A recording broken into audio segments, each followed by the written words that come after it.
Fala engenheiro, fala engenheira, seja muito bem-vindo ao meu canal. Nesse vídeo eu vou falar sobre o fenômeno de flambagem linear do ponto de vista de análise por elementos finitos. Então, eu fiz um post recentemente no meu blog falando sobre isso, seria esse post aqui. Nesse post, então, eu trato de forma teórica sobre o tema. Então, eu falo sobre estabilidade estrutural, eu falo sobre a diferença entre flambagem global e flambagem local, né? Lembrando que flambagem é um tipo de instabilidade estrutural muito importante que a gente tem que estudar numa estrutura, principalmente se ela está submetida a esforços de compressão. Aqui algumas imagens, flambagem global, flambagem local da mesa de um perfil e flambagem local da alma de um perfil I. São fenômenos bem comuns em estruturas metálicas. São estados limites últimos, né? Aqui eu falo sobre o que é a instabilidade, que seria uma grande variação do deslocamento com uma pouca variação de carga. Então é algo que acontece de forma repentina, sem avisar. Do nada a estrutura vai e cai a ladeira abaixo. Enfim, outras coisas teóricas aqui, algumas definições importantes. O que é um corpo estável, instável, um corpo neutro, o que seria a carga crítica, que é o que a gente vai extrair de uma simulação, o que seria a carga limite, que seria o caso de uma análise de flambagem não linear, que não é o foco desse vídeo, no caso, vai ser o foco de um próximo post. E aí, enfim, eu falo sobre flambagem linear do ponto de vista de uma análise por elementos finitos. Tá? Então aqui tem toda a parte teórica. Tudo isso para resolver um problema de alto valor, para encontrar os fatores de carga de flambagem e os modos de flambagem. Tá? Então eu estou passando aqui bem rápido, mas eu recomendo que vocês leiam esse post, ele não é grande, porque vai ser importante para que vocês entendam essa simulação que a gente vai fazer nesse vídeo. Tá? Então, nesse vídeo a gente vai fazer uma simulação utilizando o software ANSYS, de uma análise de flambagem linear, um problema de alto valores. No ANSYS é chamado de Eigenvalue Buckling. Buckling seria flambagem, Eigenvalue seria alto valores. No final desse post, inclusive, tem algumas considerações sobre o software, tá? O que pode, o que não pode num tipo de simulação dessa. Deixa eu abrir o Workbench já. Então, ó, Workbench. Workbench seria então um aplicativo onde a gente trabalha no software ANSYS. A partir do Workbench a gente começa o nosso trabalho. Enquanto abre, como eu havia comentado, aqui no final desse post tem algumas considerações importantes sobre a modelagem de flambagem linear no software ANSYS. Então, por exemplo, quais são os domínios que são aceitos? Então, é aceito sólidos, superfícies e elementos lineares, que seriam vigas. Quais são os contatos que são aceitos? Então, por exemplo, aqui não pode, numa análise linear de flambagem, contatos não lineares. Ou seja, frictionless, frictional ou rough. Só pode o bonded ou no separation, que são contatos lineares. Tá? Então, se você coloca, por exemplo, contatos não lineares, o software transforma em contatos lineares. Se você não sabe o que é linear, não linear, numa simulação, nesse post aqui, ó, vou deixar o link na descrição de tudo isso, tá? Eu falo sobre isso, tá? Não só sobre não linearidade de contato, mas também sobre não linearidade de outros tipos. Então esse post aqui é importante se você não sabe. Aqui eu falo também sobre contato, só que é algo mais específico, formulações de contato, tá? Então depois deem uma olhada aqui nesses posts do blog. Bom, o Workbench abriu. Então vamos começar a trabalhar. Eu vou maximizar aqui a janela. Bom, a partir desse aplicativo da ANSYS, a gente começa o nosso trabalho. No estudo de flambagem linear, como eu comento aqui nesse post, a primeira coisa que a gente tem que fazer é um estudo um estudo estático estrutural, static structural, uma análise linear estática, ou seja, é uma análise onde a gente vai estudar o material em comportamento de regime elástico ou seja, é linear, e é estática, aceleração é igual a zero, então o somatório de forças é igual a zero. Bom, então eu peguei com o botão esquerdo aqui em Static Structural, arrastei para cá, e aí ele criou esse bloco com algumas linhas, tá? Bom, primeira coisa que a gente vai definir é o material que a gente vai trabalhar, que nesse caso aqui vai ser o alumínio. Para definir o material, basta você clicar aqui em Engineering Data, duas vezes com o botão esquerdo do mouse. Ele abre essa nova aba aqui em cima, ó, Engineering Data. O Project seria essa aqui que a gente estava antes. Ele abre essa nova aqui, ó, A2 Engineering Data.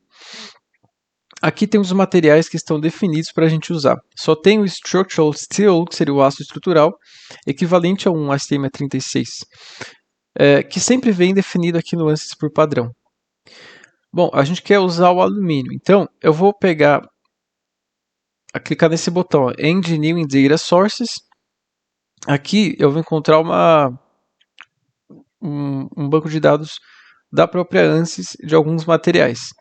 Eu vou vir em General Materials, ele vai abrir os materiais gerais, e aqui ó, eu vou subir um pouco com o scroll do mouse, ou por aqui ó, e um dos primeiros que tem aqui é o Aluminium Alloy.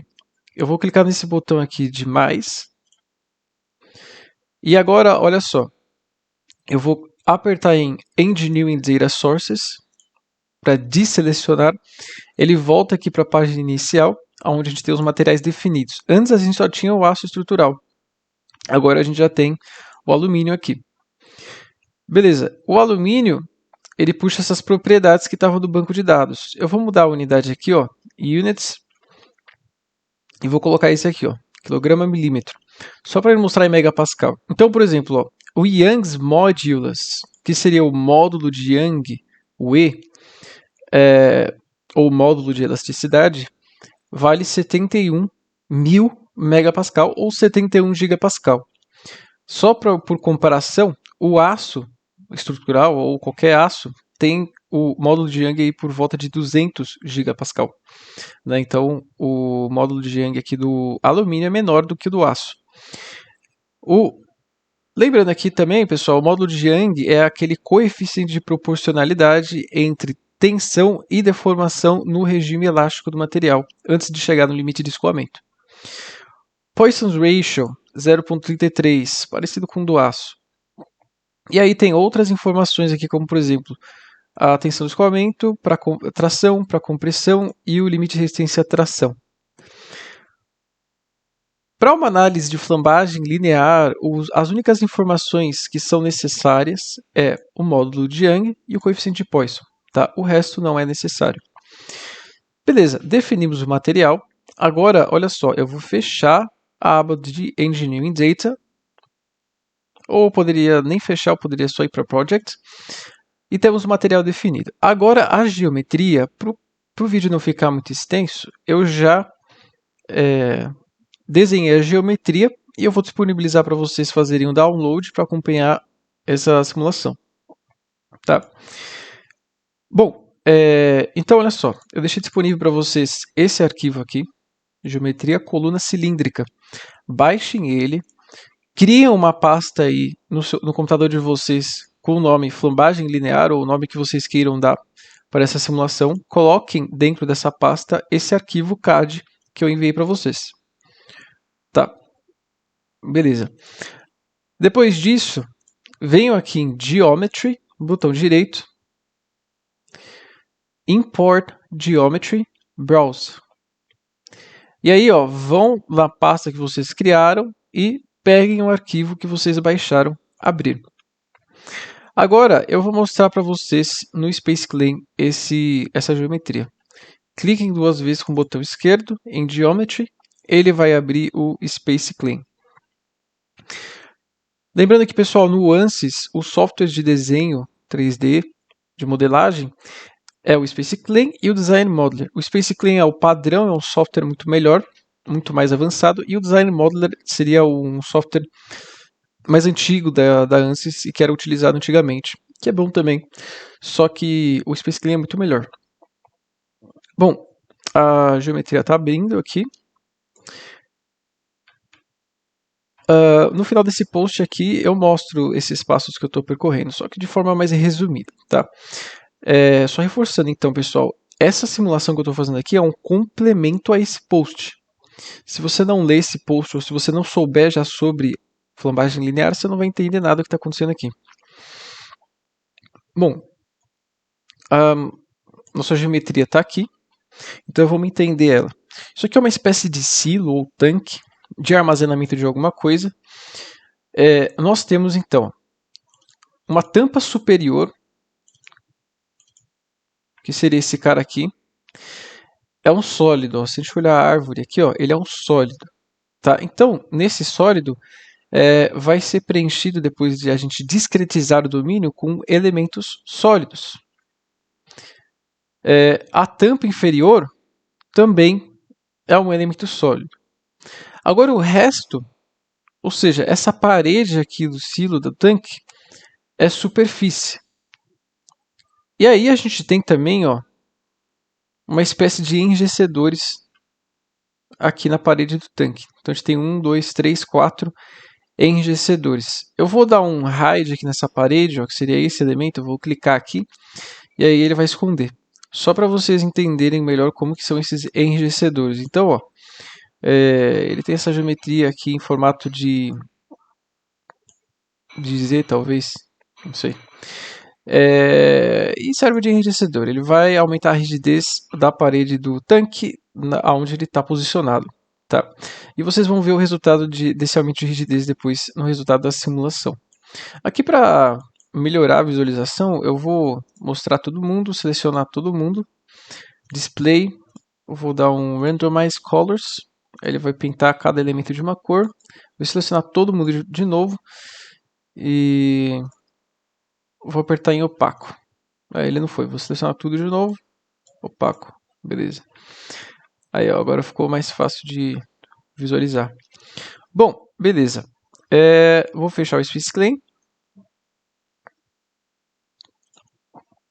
E vou apertar 2 vezes em Model. Daí ele vai abrir o Mechanical, que é o aplicativo onde vai fazer o setup da análise estrutural estática. Lembrando, a gente está fazendo primeiro uma análise estática estrutural. Depois vai entrar a análise de autovalores, Eigenvalue Buckling, que seria esse aqui, ó, Eigenvalue Buckling. Tá.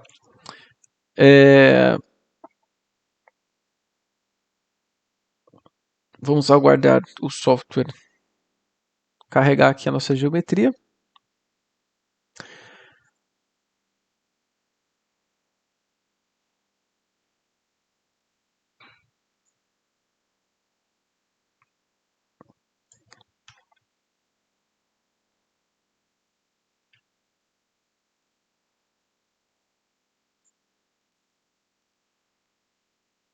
Opa.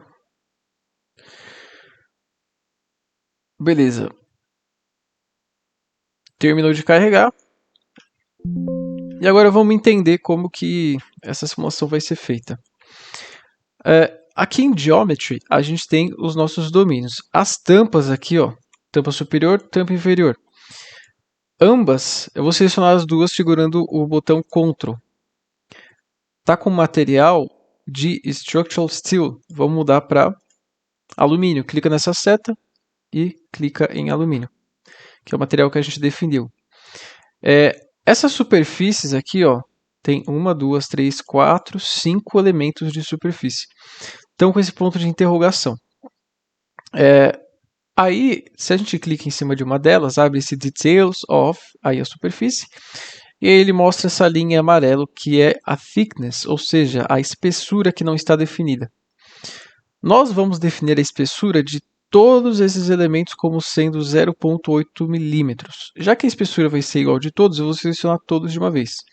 Clica no primeiro, segura o Shift, clica no último. Aí seleciona todos de uma vez. Vem aqui nessa linha, botão esquerdo, 0,8, clica fora e pronto, está definido. 0,8 milímetros de espessura da parede. Agora, de novo, seleciona o primeiro, Shift, o último. E vamos mudar o material aqui, ó, Material Assignment, para alumínio. Beleza. Agora, entendam uma coisa. Os elementos que são superfície, eles vão ser tratados como shells, como casca, elemento de casca, para fazer a análise por elementos finitos. Então aqui vão ser criados elementos de casca do tipo shell. Já nas partes sólidas, vai ser tratado como um domínio sólido com elementos tridimensionais. Tá? A parte onde é casca, o custo computacional é menor, é uma simplificação que a gente faz, e os resultados, claro, são bons se a espessura dessa parede for muito menor que as outras dimensões. Tá? Essa é uma das premissas para a gente conseguir utilizar aí elementos de casca. Beleza. O foco do vídeo não é esse, né? Explicar o que são elementos de casca. Bom, próxima coisa que a gente tem que ver aqui é sobre as connections, os contatos, porque afinal de contas a gente tem alguns domínios e aí a gente tem que definir a interação entre cada um deles. Tá? Aqui em Connections, Contacts, eu vou apertar nesse maisinho, ele já definiu 4 tipos de contatos aqui automaticamente. Então o software ele viu entidades que estavam próximas e aí definiu um contato automático. Vamos analisar cada um deles para ver se está certo. Se não estiver certo, a gente faz a alteração que precisa. Eu vou clicar aqui no primeiro e ó, reparem que ele criou, se a gente olhar nessa janela aqui, fica desse lado, ele criou um contato entre um dos enrijecedores e a parede do tanque. Só que existe uma regra para contato entre uma superfície e outra. A cor que está pintada aqui, ó, em vermelho, aliás, as faces elas devem estar direcionadas uma de frente à outra. Vocês já vão entender depois que a gente fizer a alteração aqui para consertar isso. O que isso significa? Reparem que está pintado de vermelho a face interna aqui do enrijecedor, sendo que na verdade a face externa que está em contato com a parede interna do tanque. Como que eu mudo essa para pintar da cor vermelha aqui na face externa? Então, ó, reparem que eu estou vendo aqui na Contact Body View, ou seja, essa face aqui do enrijecedor é o Contact e a face da parede do silo é o Target. Quando a gente define um contato, a gente sempre tem o Contact e o Target. São duas entidades diferentes. Geralmente o Target é o corpo maior ou de maior rigidez e o Contact é a entidade menor ou de menor rigidez. Bom, então vamos mudar isso aqui. Ó. Como eu faço para pintar de vermelho a face externa? Eu vim aqui em Contact, Shell Face, porque esse é do Contact. E ó, eu vou colocar aqui, ó, eu tenho duas opções, Top ou Bottom. Ele já está no Top, então eu vou mudar para Bottom. Aí ele vai inverter. Aí ó, agora ele pintou de vermelho a parte externa aqui, que é onde vai estar em contato com a parede interna do silo. Só que ó, reparem que a parede externa do tanque está pintada. Eu quero que pinte a parede interna. Então eu venho em Target, Shell Face e mudo para Bottom. Aí ele pinta a parede interna. Tá? Então beleza, essa é a correção que precisava ser feita desse contato. O tipo de contato. Nós temos Bonded, No Separation, Frictionless ou Frictional.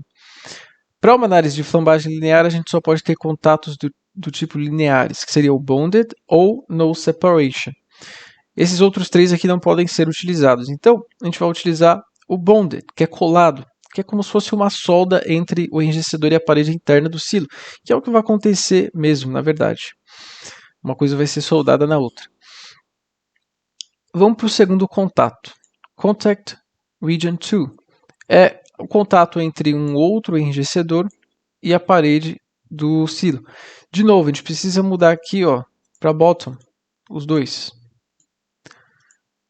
O contato é bonded, colado, então está tudo certo. Vamos para o outro contato, é entre outro enrijecedor e a parede. De novo, só mudar aqui para bottom, bottom, e é bonded mesmo, ok?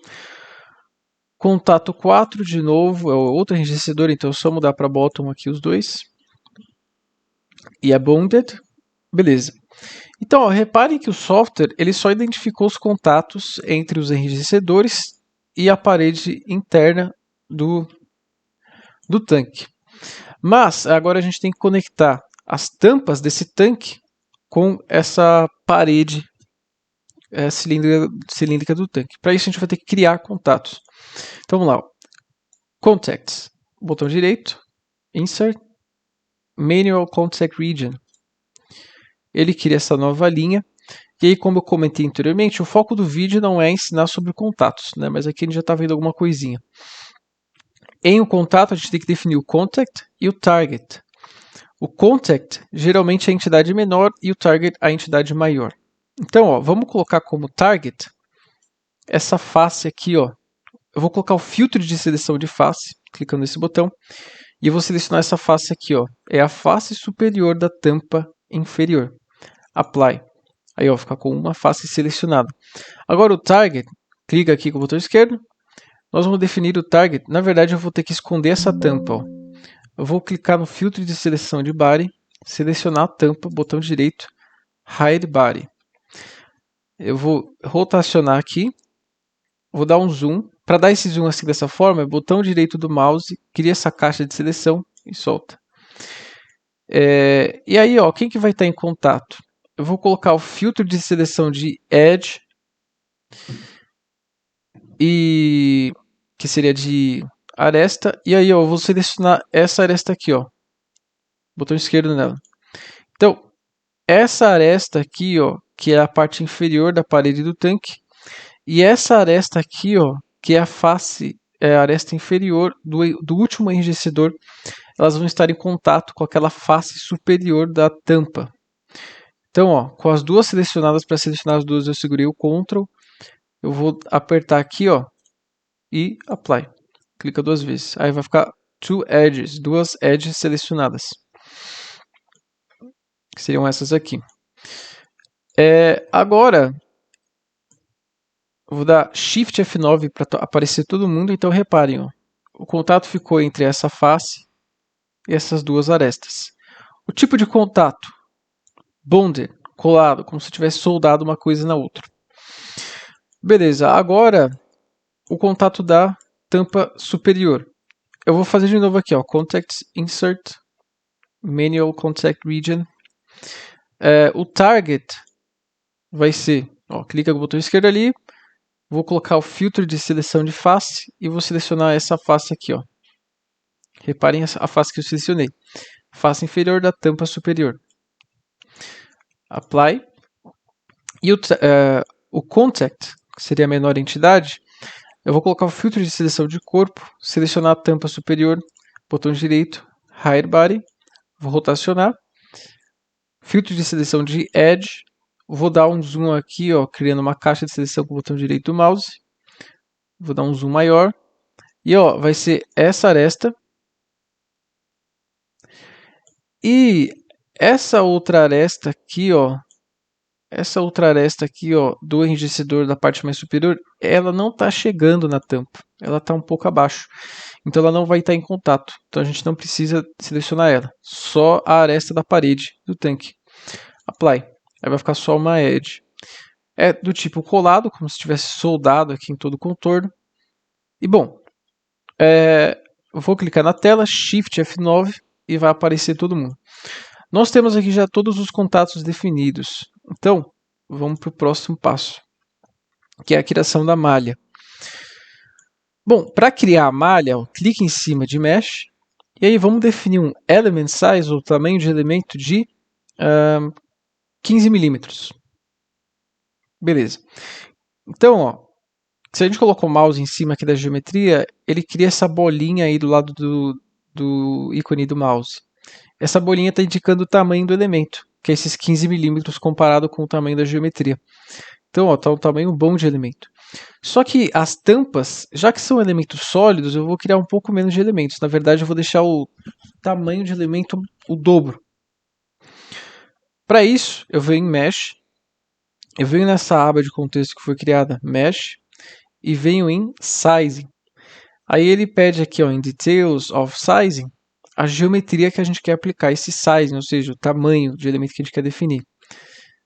Eu clico aqui com o botão esquerdo, coloco o filtro de seleção de body, seleciono a tampa superior, seguro o Ctrl, seleciono a tampa inferior. Apply. Aí vai aparecer Two Bodies selecionado. Aqui a gente consegue determinar o tamanho do elemento que a gente quer para esses dois corpos que foram selecionados. E aí eu vou colocar 30 milímetros. Tá? Então, ó, reparem que em Mesh eu coloquei um tamanho global de elementos de 15 milímetros para ele considerar esse tamanho global de elementos para todo mundo. Só que aí eu defini um body sizing para as tampas de 30 milímetros. Então o que o software vai fazer? Ele vai respeitar os 15 milímetros para todo mundo, menos as tampas inferior e superior, que eu defini um tamanho diferente. Bom, agora eu vou clicar aqui em Mesh e vou clicar em Generate para ele gerar a nossa malha. E aí rapidamente ele vai gerar aqui a malha porque é uma malha um pouco grande. Bom, que a gente chama de coarse, né? Uma malha que ainda não está refinada para um estudo preliminar.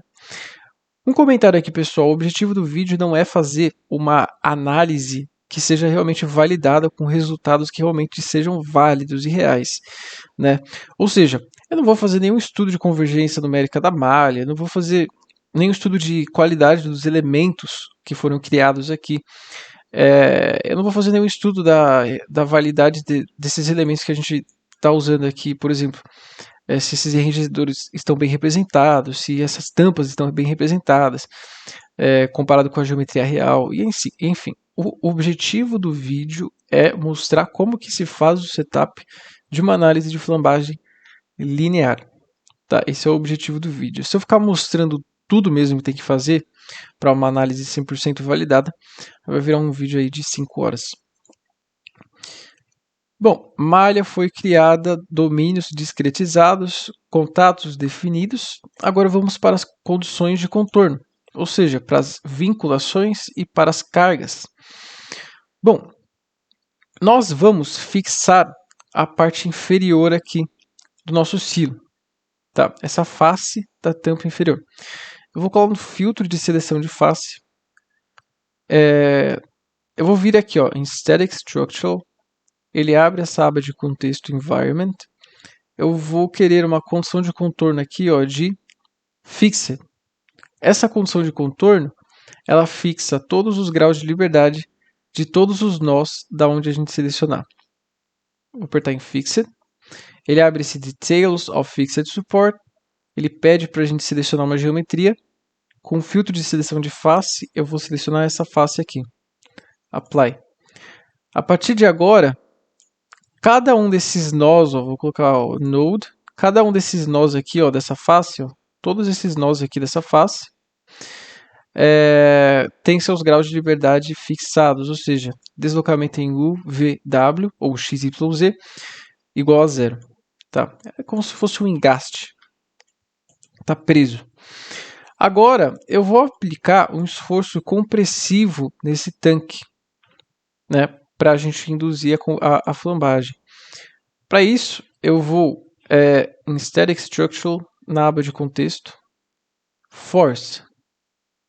Ele pede para a gente selecionar uma geometria onde a gente quer aplicar uma força. Com filtros de seleção de face, vou selecionar essa face superior, Apply.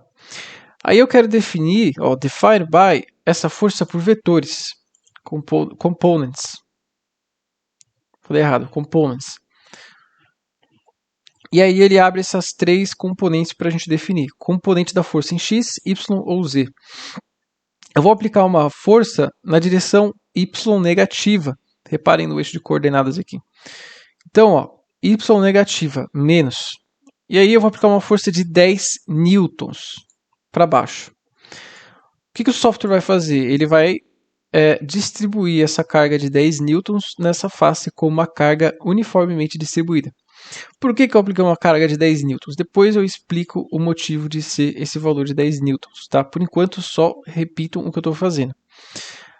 Bom, agora basta a gente resolver essa simulação.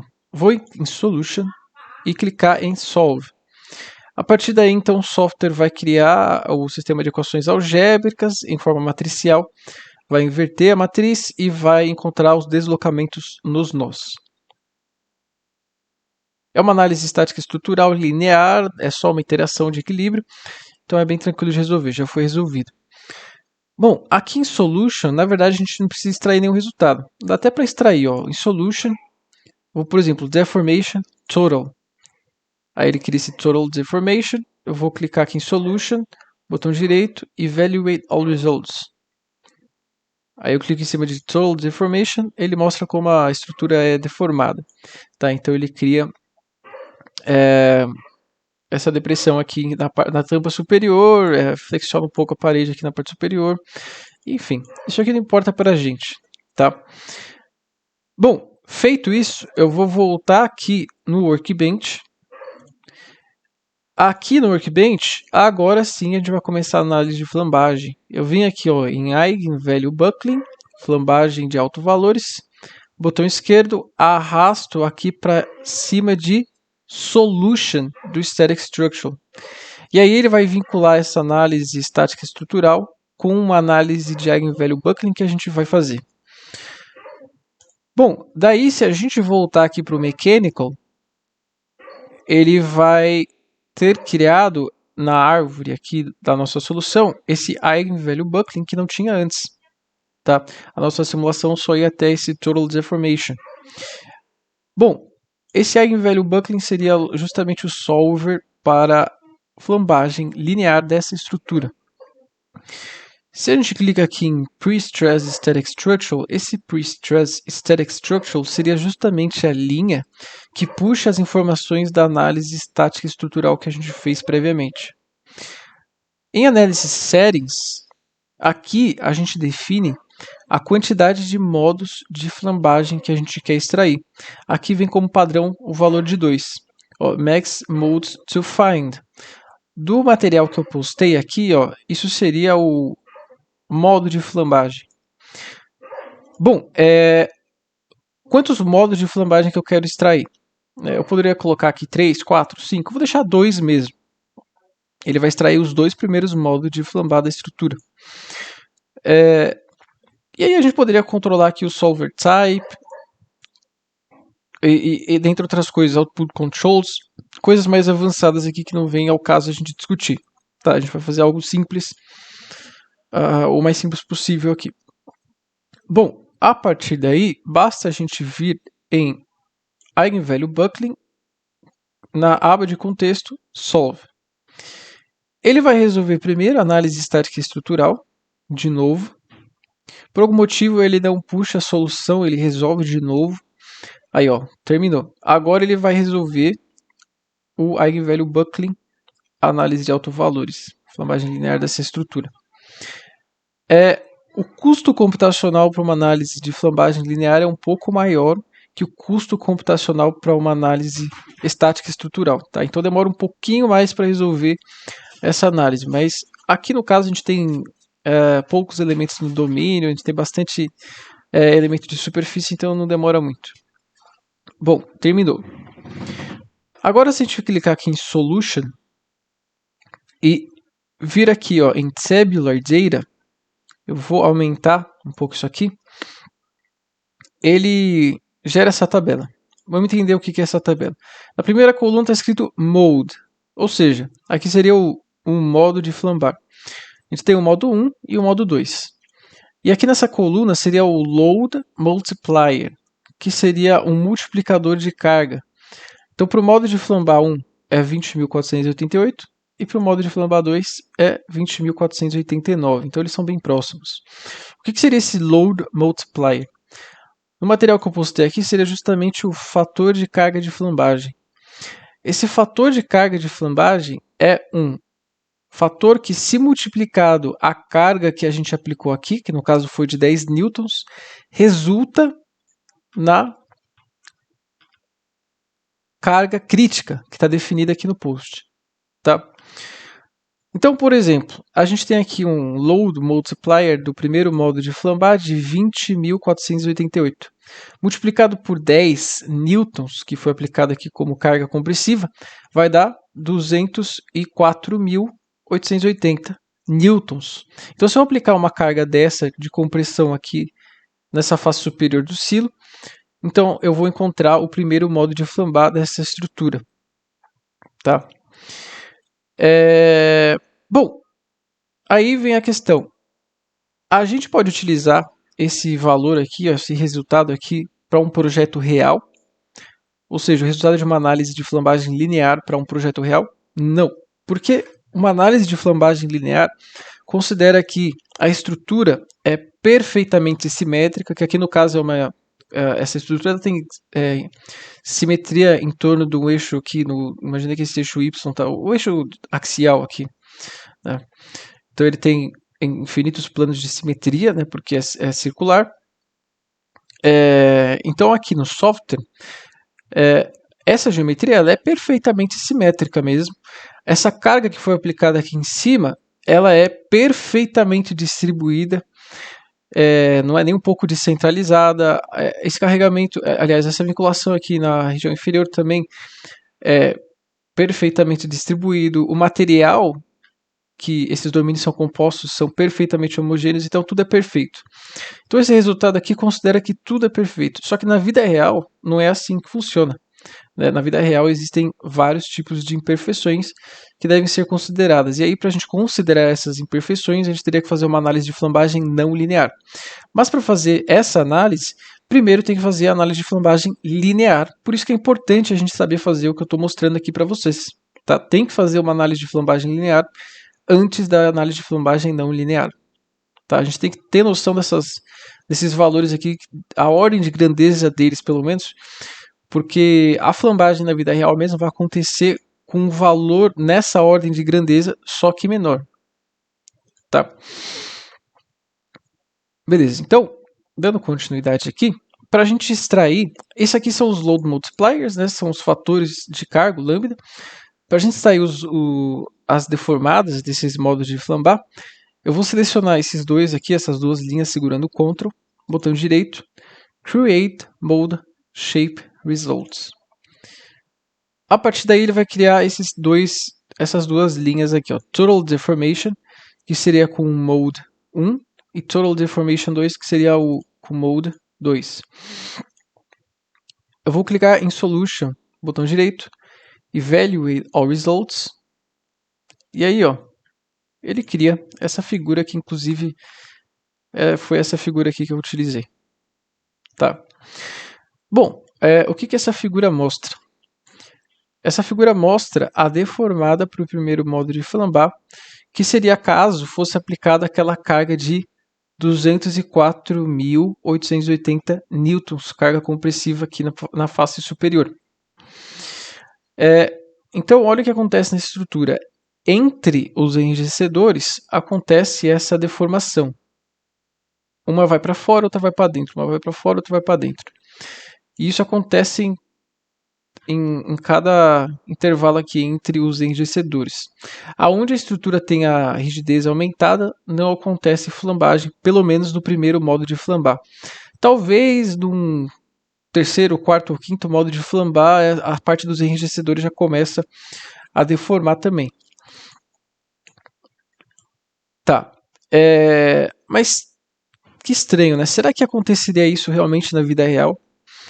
Não, não aconteceria. Isso aqui é uma representação de caso na vida real fosse tudo perfeito, como eu comentei anteriormente.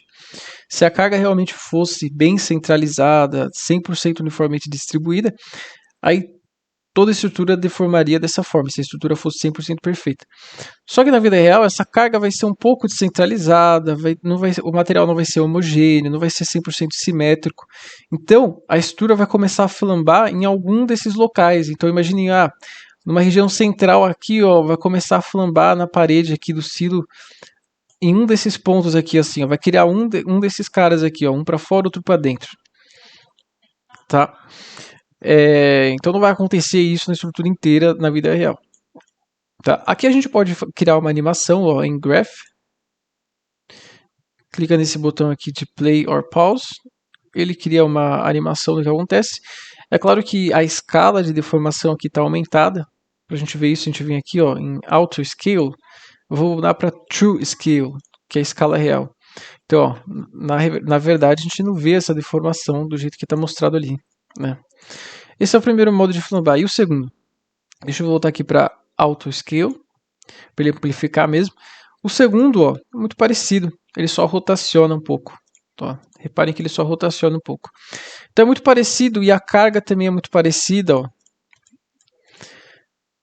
E bom, nesse vídeo era isso que eu queria mostrar. Se vocês quiserem mais modos de flambar, basta vir aqui em Analysis Settings e aí pedir mais, por exemplo, 4. E aí vir aqui ó, e Solve. Aí ele vai e resolve. Tá? Bom, pessoal, nesse vídeo era isso. Se vocês acham que esse conteúdo agregou de alguma forma para vocês, por favor, deixem o like e se inscrevam no canal para mais conteúdos como este. E nos vemos no próximo vídeo.